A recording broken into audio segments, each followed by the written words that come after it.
Bismillahirrahmanirrahim. Assalamualaikum warahmatullahi wabarakatuh. Baik, pada hari ini saya akan menjelaskan tentang bab terakhir pelajaran akidah akhlak kelas 8 MTS. Judulnya tentang keteladanan Khalifah Abu Bakar As-Siddiq. Di sini saya akan membagi menjadi 4 subbab materi. Yang pertama, profil singkat tentang Abu Bakar. Kemudian ketika diangkat menjadi khalifah. Kemudian yang ketiga, jasa Khalifah Abu Bakar. Dan yang terakhir, nilai-nilai positif Khalifah Abu Bakar. Oke, yang pertama tentang profil singkat Abu Bakar As-Siddiq. Abu Bakar As-Siddiq lahir tahun 573 Masehi atau 2 tahun setelah Rasulullah SAW. Ayahnya bernama Utsman Abu Quhafah dan ibunya bernama Salma binti Sakhor. Orang yang pertama masuk Islam dari kalangan laki-laki dewasa. Nah, Khalifah Abu Bakar As-Siddiq, nama As-Siddiq ini artinya yang membenarkan, adalah sebuah gelar. Ada kaitannya dengan tragedi Isra Mi'raj, yang mana ketika Rasulullah Muhammad SAW Isra Mi'raj itu Khalifah Abu Bakar orang yang mempercayainya, sehingga mendapatkan gelar As-Siddiq atau yang diartikan yang membenarkan. Dan beliau adalah pengusaha sukses yang tawadhu. Jadi kisahnya tentang profil singkat Abu Bakar As-Siddiq ini, kita tahu bahwasanya salah satu pemimpin yang luar biasa dan menjadi teladan umat manusia adalah Rasulullah Muhammad SAW. Setelah wafatnya Rasulullah, umat Islam ketika itu gonjang-ganjing. Ketika itu sedang mengalami masalah yang luar biasa karena bingung siapa yang akan menggantikan posisi Rasulullah SAW. Karena setelah wafatnya Rasulullah SAW, itu dilanjutkan Khalifah Abu Bakar yang dilandaskan dengan sistem musyawarah. Para Khulafaur Rasyidin melanjutkan amanah sebagai pemimpin bukan untuk menggantikan Rasulullah. Abu Bakar As-Siddiq termasuk salah satu yang dijamin masuk surga karena ketaatan kepada Allah SWT. Nah, Khalifah Abu Bakar ini dikenal sebagai orang yang mempunyai perilaku terpuji dan pandai menjaga kehormatan diri. Nah, Khalifah Abu Bakar orang yang terpandang di kalangan penduduk Mekah dan sekaligus seorang saudagar kaya yang merupakan orang pertama yang masuk Islam dari kalangan laki-laki dewasa. Nah, gelar As-Siddiq yang didapatkan Khalifah Abu Bakar seperti yang saya jelaskan tadi, ada kaitannya tentang peristiwa Isra Mi'raj. Kebetulan hari ini kita memperingati hari Isra Mi'raj yang dilakukan oleh Nabi Muhammad SAW. Sebab Abu Bakar waktu itu merupakan sahabat yang pertama kali membenarkan peristiwa Isra Mi'raj. Yang membenarkan artinya yang dilakukan oleh Isra Mi'raj yang dilakukan oleh Nabi Muhammad SAW. Nah, Khalifah Abu Bakar ini juga termasuk salah satu atau tergolong dari kalangan suku Quraisy yang terpandang. Ia terkenal memiliki akhlak yang mulia selain mempunyai kekayaan yang luar biasa. Setelah masuk Islam, karena termasuk orang pertama yang masuk Islam dari kalangan laki-laki dewasa, beliau diangkat sebagai khalifah. Nah, ini profil singkatnya ini tadi sudah saya jelaskan. Dan Khalifah Abu Bakar As-Siddiq termasuk mertua Rasulullah karena anaknya atau putrinya adalah istri atau salah satu istri Rasulullah Muhammad SAW. Kemudian kita akan berlanjut ke subtema yang kedua, yakni Khalifah Abu Bakar As-Siddiq. Nah, sebelum diangkat menjadi khalifah, Abu Bakar As-Siddiq ini sudah sangat dekat atau cukup dekat dengan Rasulullah. Dan ketika Rasulullah wafat, diangkat menjadi khalifah pada tahun 11 Hijriah atau 632 Masehi. Masa pemerintahannya itu kurang lebih selama 2 tahun beberapa bulan. Ya, ini 11 sampai 13 Hijriah. Kemudian 632 sampai 634 Masehi.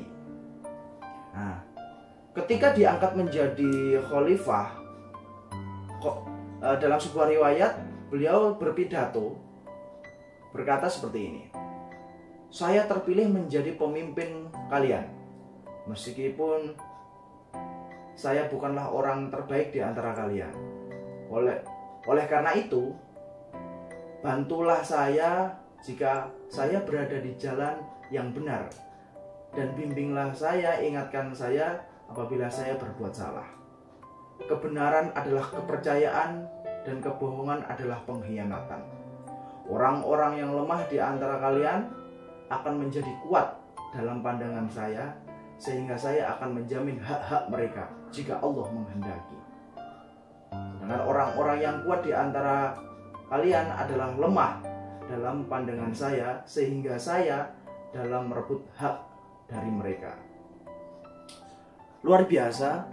Jadi sebenarnya dari pemahaman pidato tadi jelaskan bahwa sosok seorang pemimpin yang ditunjukkan Khalifah Abu Bakar ketika diangkat menjadi khalifah menggantikan Rasulullah Muhammad SAW, itu dari pidatonya saja sudah terlihat jelas, sudah tampak jelas betapa mempunyai karisma yang luar biasa, betapa mempunyai kebijaksanaan yang luar biasa. Tidak ada unsur sedikit pun kata ambisi menjadi seorang pemimpin.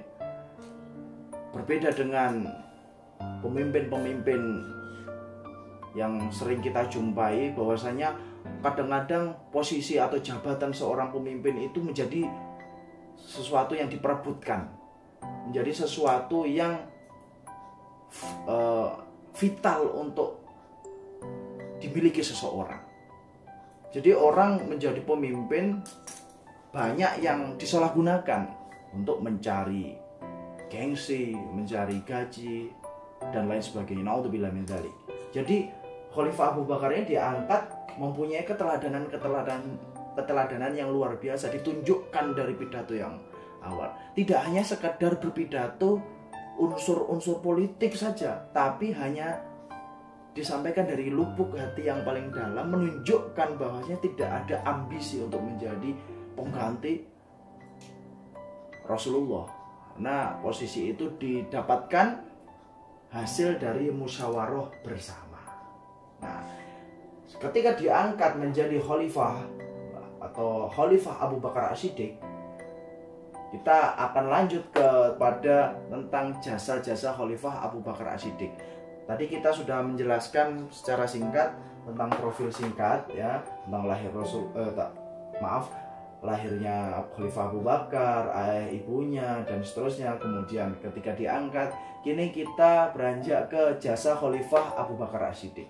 Nah, ini ketika diangkat menjadi khalifah, Abu Bakar As-Siddiq ini mempunyai jasa-jasa terhadap kaum muslimin atau terhadap Islam. Nah, ini diantaranya. Yang pertama, memerangi nabi palsu dan kaum riddah.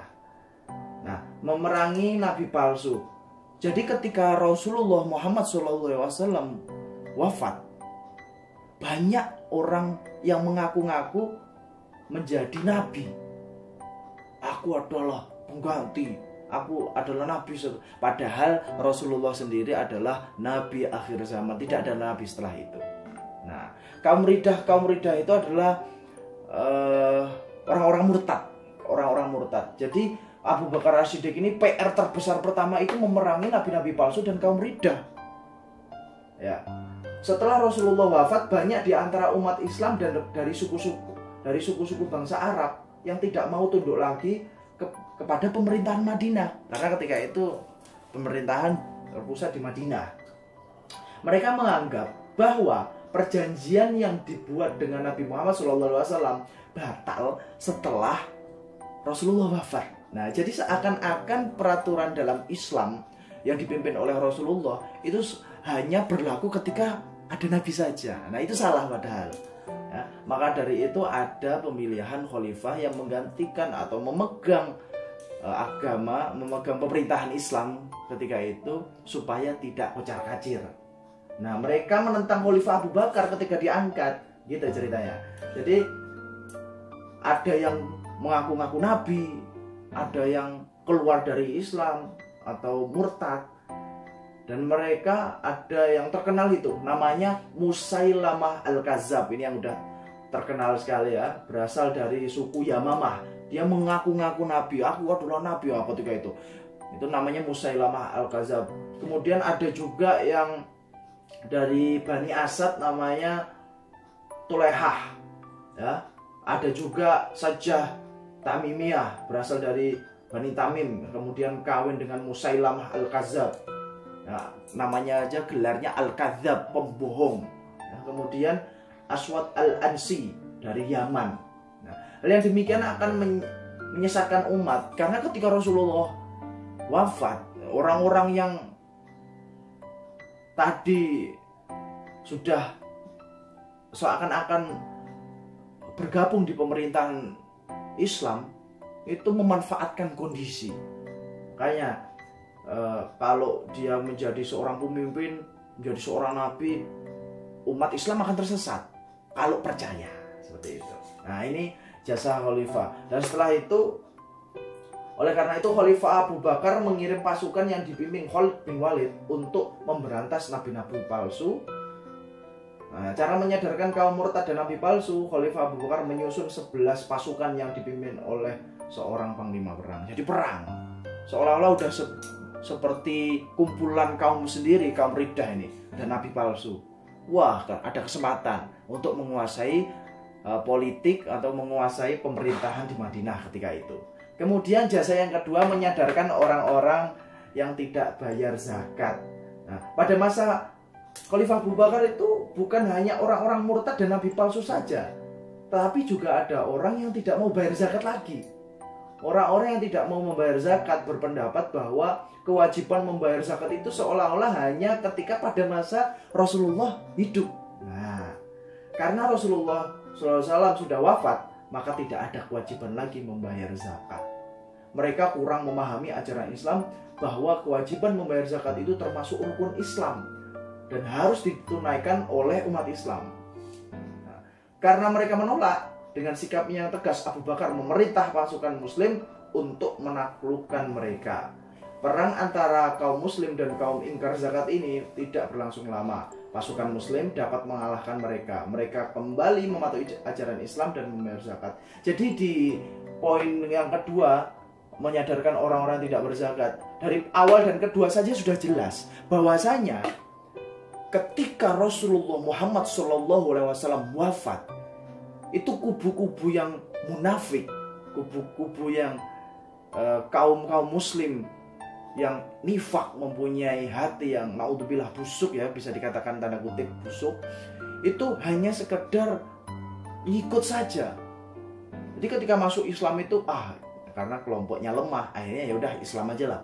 Ketika Rasulullah wafat, nah ini mereka menunjukkan wujud aslinya, bahwasanya tidak suka dalam kepemimpinan Islam. Nah, ketika itu disadarkan. Khalifah Abu Bakar ini berperan penting menyadarkan orang-orang tersebut. Perang dengan cara perang. Kalau sekarang itu perangnya itu tidak dengan pedang, tidak dengan kuda seperti itu. Sudah tidak, sekarang sudah nuklir dan lain sebagainya. Tapi ini kita mengisahkan tentang masa khalifah, khususnya di masa Khalifah Abu Bakar Siddiq. Kemudian pembukuan Al-Quran. Nah, jadi pembukuan Al-Quran ini yang pertama dilakukan ketika pemerintahan Abu Bakar Siddiq. Menjadi satu mushaf saja. Kita merasakan hingga detik ini membaca Al-Quran di mushaf. Nah, itu salah satu jasa yang sangat kita tidak boleh lupa, itu ketika masa Abu Bakar. Jadi ketika itu pada masa Rasulullah, Al-Quran ditulis pada lembaran-lembaran, baik di daun-daun, kulit kayu, di kulit binatang, pelepah kurma, maupun di atas batu-batu. Selain itu juga banyak sahabat sahabat Rasulullah yang hafal Al-Quran secara utuh 30 juz atau sebutannya hafidhah gitu ya. Namun pada saat terjadi perang Riddah untuk memerangi kaum murtad dan nabi-nabi palsu, banyak sahabat yang gugur. Nah, jadi Khalifah Abu Bakar itu berinisiatif bahwa Al-Quran itu harus dibukukan, harus dijadikan satu supaya nanti tidak bisa dilenyapkan. Maka bahwasanya inisiatif ini dimulai pada masa Khalifah Abu Bakar As-Siddiq. Dan Al-Quran sendiri sebenarnya menjadi mukjizat akliyah yang mana nanti berlaku sampai akhir zaman, sampai hari kiamat.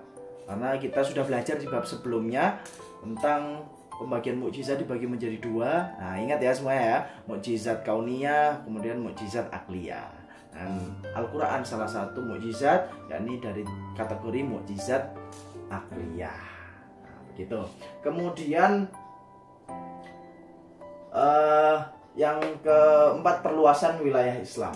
Setelah berhasil mengatasi pemberontakan kaum murtad dan para nabi palsu, Khalifah Abu Bakar mulai mempersiapkan pasukannya untuk memperluas wilayah kekuasaan Islam. Nah, jadi karena keterbatasan usia Rasulullah waktu itu, peran Khalifah Abu Bakar As-Siddiq itu memperluas wilayah Islam, nah, sehingga sampai Nusantara. Nah, singkat cerita sampai Nusantara melalui Wali Songo, melalui wali-wali, syekh dan seterusnya.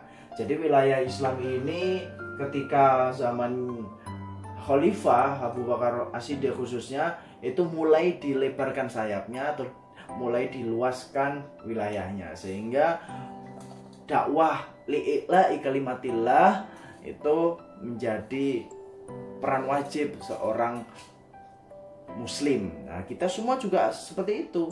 Kita harus menegakkan dakwah Islamiyah. Nah, oke. Ini kita sudah mempelajari tentang belajar bersama tentang profil singkat Abu Bakar As-Siddiq, kemudian khalifah ketika diangkat menjadi khalifah, dan yang ketiga, poin ketiga adalah jasa-jasa beliau, dan yang terakhir kita tentang nilai-nilai positif Khalifah Abu Bakar As-Siddiq. Sebenarnya tidak perlu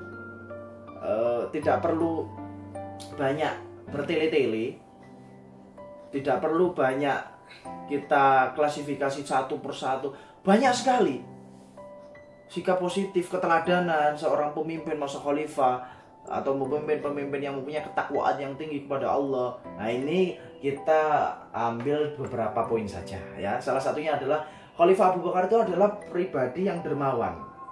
Seorang pedagang yang sukses, ia menjadi seorang pengusaha yang kaya raya. Dengan kekayaan yang melimpah ini, Khalifah Abu Bakar As-Siddiq tetap dermawan, masih suka berbagi kepada kaum fakir miskin. Karena itu menjadi sebuah kewajiban. Dan poin kedua itu beliau adalah gigih menyebarkan agama Islam. Abu Bakar merupakan orang yang pertama masuk Islam. Gigihnya ini adalah gigih menyebarkan agama Islam. Ya, beliau sering memberikan nasihat kepada teman-temannya. Nasihat tersebut antara lain mengingatkan agar sahabat mengerjakan sholat ketika telah masuk waktu sholat. Luar biasa ini. Jadi memberikan keteladanan yang luar biasa. Jadi gigih menyebarkan agama Islam melalui keteladanan-keteladanan. Nah, kemudian yang ketiga, setia dan sederhana. Kesetiaan Abu Bakar As-Siddiq kepada Rasulullah tidak diragukan lagi. Pada saat Rasulullah hijrah, Abu Bakar dengan setia menemaninya. Ya, ternyata perjalanan hijrah ini sudah diketahui oleh kaum Quraisy, maka berupaya mengejar Rasulullah untuk menjaga keamanan. Nah, ini jadi beliau setia dan kesederhanaannya luar biasa. Kemudian tentu khalifah itu cerdas. Ya, kecerdasannya itu ditunjukkan dengan caranya memulai bisnis sampai menjadi sukses. Karena beliau ini adalah seorang pengusaha yang sukses. Dan kecerdasannya itu dikarunia Allah untuk menjadi seorang pemimpin maupun mengelola usaha yang dimilikinya. Kemudian bijaksana. Bijaksana sebelum menjadi khalifah sangat disegani penduduk Quraisy. Beliau terkenal bijaksana ketika para sahabat berdebat mengenai tempat pemakaman Rasulullah, ketika kaum Ansor dan kaum Muhajirin berselisih tentang calon pengganti Rasulullah, dengan bijaksananya beliau menunjukkan bahwasanya tidak berambisi menjadi seorang pemimpin pengganti Rasulullah, tanpa menyakiti hati, luar biasa, dan rendah hati. Ya, rendah hati ini artinya seperti yang tadi, tawadhu, udah sukses rendah hati. Jadi tidak sok-sokan, tidak yahanu, at-tahawun, tidak memiliki sifat-sifat seperti itu. Dan yang terakhir adalah pemberani. Beliau itu mempunyai sikap pemberani. Ya, hal ini dapat dilihat sewaktu menyertai Rasulullah hijrah ke Madinah, di mana-mana orang kafir Quraisy berupaya untuk membunuh beliau. Setiap peperangan yang terjadi, Abu Bakar senantiasa mendampingi, ya, di garda terdepan, luar biasa. Kita alhamdulillah sudah mempelajari 4 subbab materi tentang keteladanan Khalifah Abu Bakar As-Siddiq. Dari sini kita bisa mengambil kesimpulan bahwasanya di masa Khalifah Abu Bakar As-Siddiq banyak sekali keteladanan yang harus kita ambil, ya, sehingga keteladanan itu kita bisa aplikasikan di masa kita yang modern seperti ini. Semoga bermanfaat. Alhamdulillah ini sudah bertepatan dengan waktunya sholat. Terima kasih, semoga bermanfaat. Wassalamualaikum warahmatullahi wabarakatuh.